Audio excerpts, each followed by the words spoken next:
Hey guys, students of the grade 10 class. We're getting our first kind of high level overlook here at the conventional lathe. So there's a lot to take in, as you can see. So what you're seeing here is just an older machine, and we're going to go ahead and talk everything through here. And we're going to start with what it does. So this machine here is used to turn round things, basically cylindrical, right? And so the biggest part of this machine is inside of here. It's the spindle. The spindle, you just think of a long tube that goes all the way through here. And this is the end of it here. And what happens is we attach a chuck. And the chuck, this part right here, is the work holding. So what we have here is chuck key, and this is the #1 safety thing on a lathe, the chuck key. It's used to tighten and loosen the chuck. So we're opening it up, we're spinning it open. We're going to put our workpiece inside the chuck, spin it closed, but we always make sure we take it out. This thing should never leave your hand. It should end up back here before you do anything else. So in the headstock, we got the spindle going through, which is attached to the chuck. And you got to think of the headstock as like the brain of the machine. So this thing is in control of essentially everything that's happening. So how do we change the speeds? The speed controls are in the headstock, so on the top, and there's stuff down here, and you got to realize that the feed rate is the movement of the machine. So that speeds are always located up top on the headstock. And the stuff below, all these levers and stuff, are used to control feed rate and the ability for the machine to access the lead screw. And the lead screw is used for threading, but for our project and our concerns, we're not too worried about the threading aspect of it, but we will have to make sure that we know that this is feed rate and this is speed up here. So then when we come here, we've got this thing that moves on the cross slide here, and this controls our into the work. So any facing operations are done in this kind of manner right here, in and out. We have the compound slide, which will give us kind of fine detail, and this one seems to be a bit of a, not as much movement. But so what happens is we're able to turn this onto an angle. It's used in threading, it's used in any sort of angular moves on the diameter. And so if we come right up close here and look on here, we got these increments right here, and they're only 1 thou increments.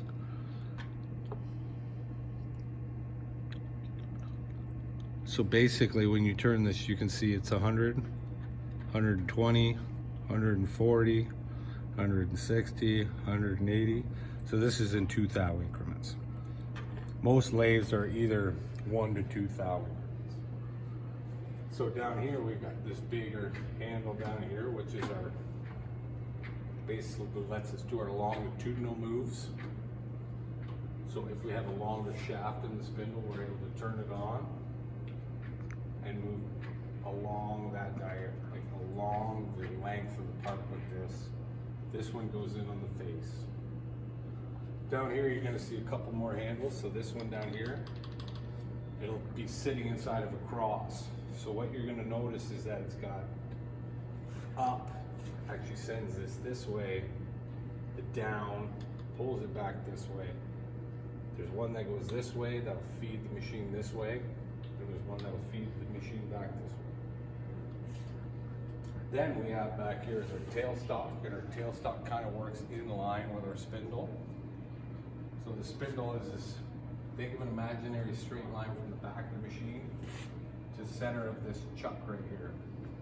And so what we want to see is this relationship maintained straight through the machine. And it's very important, because if we don't have that line going straight through the spindle, straight to the tailstock, what we get is a bit of a pinching, and you're getting kind of forces working against each other. These need to support each other. So the tailstock allows you to support longer work, and after you chuck it, say if you got a 10-inch long piece that you want to machine. So we're able to take this out and put in the center, as you can see right here, and center our work. But we can also use this drill chuck to drill holes, tap holes, put centers in to support the bigger work. So that's a very important relationship, the relationship between the headstock and the tailstock. If you think of like a horse,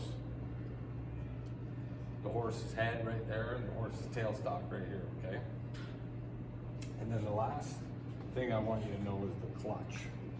So the clutch is back here, and basically what the clutch is going to do is once the machine's on, it's basically sitting in neutral when the clutch is just in the neutral position. But if you push it down, you're going to have the work spinning across and over. Or if you pull it up, it's going to go the other way.